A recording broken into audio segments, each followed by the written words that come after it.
Əziz izləyənlərim, sevənlərim, hər vaxtınız xeyir olsun.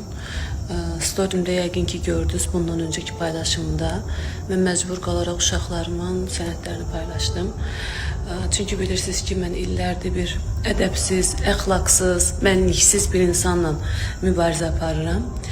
Ona görə də paylaşdım, sübut olsun. Bəlkə səslərini kəsələr, mənim uşaqlarımla, mənim evladlarımla əl çəkilər. Çünki onlar körpədirlər, onların heç bir günahı yoxdur. Ola bilərdi, bəlkə onların sənəti də olmazdı. Elə olsa belə kiminsə mənə nəsə deməyə haqqı yoxdur. Mən heç kimin uşağının, ümumiyyətlə heç kimin uşağının atasını tanımağa çalışmamışam. Heç kimin uşağının sənətindən maraqlanmamışam. Mənim evladımın sənəti olmasaydı, siz məni biabır eləməlisiniz, siz mənə nəsə deməyə haqqınız var. Mən çıxıram səhnədə oxuyuram, mənim sənətimə qarşı istədiyiniz söz deyin. Amma mənim uşağımı müğənniləri yığmışsınız, soruşmusunuz. Niyə? Müğənnilər niyə tanımalıdır mənim uşağımın atası? Mən sizin hansınızın ərini tanıyıram ki, siz mənim ərimi tanımalısınız. Əslində də çox gözəl tanıyırsınız. Əslində elə sizin mənlə davavız da o davadır. Amma sizə çox gözəl bir xəbərim var. Çox gözəl bir xəbərim var. Onu sizlə baş-başa buraxdım. Mən artıq bir ildir ki o insanın həyatında yoxam. Əl çəkin məndən də, mənim evladlarımdan da əl çəkin, uzaq durun. O Famil, o da siz. Bəli, sənətdə də bir şeyi nəzərinizə çatdırım ki, Famil bəyin əsl adı Veysdir və elə bu söz-söhbətlərə görə, bu ədəbsiz, əxlaqsız qadınları məni onların ayağına verdiyinə görə mən bir ildə o insandan ayrılmışam. İnsan olaraq çox böyük hörmətim var. Uşaqlarımın atasıdır. Hər zaman hörmətini qoruyacağam, saxlayacağam, amma həyatımda yoxdur. Əl çəkin məndən. Davalarınızı artıq bəsdir. Gedin başqa bir kimsə çıxarsa onun həyatını artıq onunla eləyərsiniz. Mən yoxam onun həyatında. Qaldı ki sizə bu kağızıydı. Dərdiniz bu kağızıydı. Budur. Bununla ölçülür namus, qeyrət.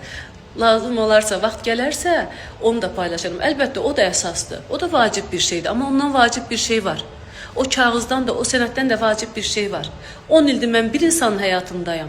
Və 10 ildir mən sizi tanıyıram. Bir 10 dənə adam da tanıyıram sizin həyatınızda. Siz də məni yalnız bir insanla vurursunuz. Yalnız bir insanla. Onu da verdim sizə, bağışladım sizə. Halal, haram xoşunuz olsun. Mən sizə bu davanın əslində niyə olduğunu da açıqlayım. Heç kimə qaranlıq qalmasın.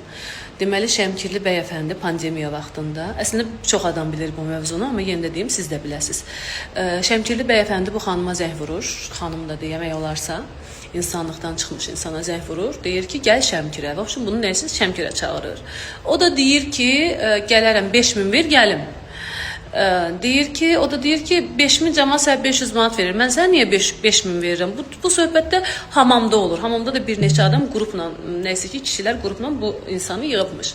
O da deyib, pazar olub, deyib Vəfaya bəs sən 500 minlər xərc deyirsən, mənə 5000-i qıymadın. O da deyib ki sən özü Vəfa ilə bir tutursan, Vəfa mənim uşaqlarımla asıdır, onu bu mövzuya qatma. Onun adını sən ağzına ala bilməzsən. Bunların davası, qırğını bununla başlayıb. Sonra canlı açdı. Canlıda dedi ki, Şəbnəmlə Vəfa bir-birlərini öldürürlər o kişinin üstündə. Amma o kişi başqa bir qadına da əslində patladı. Mənim də o vaxtlar sevən vaxtlarımdır, normaldır, qısqanıram, inanmıram, belə bir şey olar. Düşündüm ki, bəlkə yalandır. Zəng vurdum həmin xanıma. Dedim ki, bəs nə olar, deyin də mənə düzünü.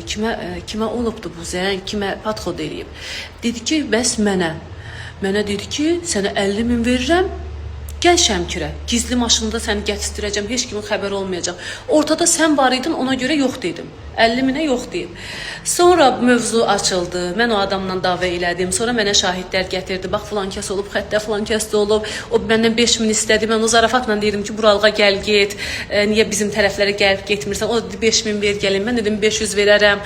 Belə bizim davamız oldu. Bu söhbət beləcə qaldı. Sonra da bu qadın mənə dedi ki, bəs məni öyrətmişlər. Əslində düzdür. Söhbət elə olubdu. Məni öyrətmişlər Çinarə. Moskvada yaşayan Çinarə Allah şahidimizdir. Onun yanında olub. Mənim bütün danışıqlarım onun yanında.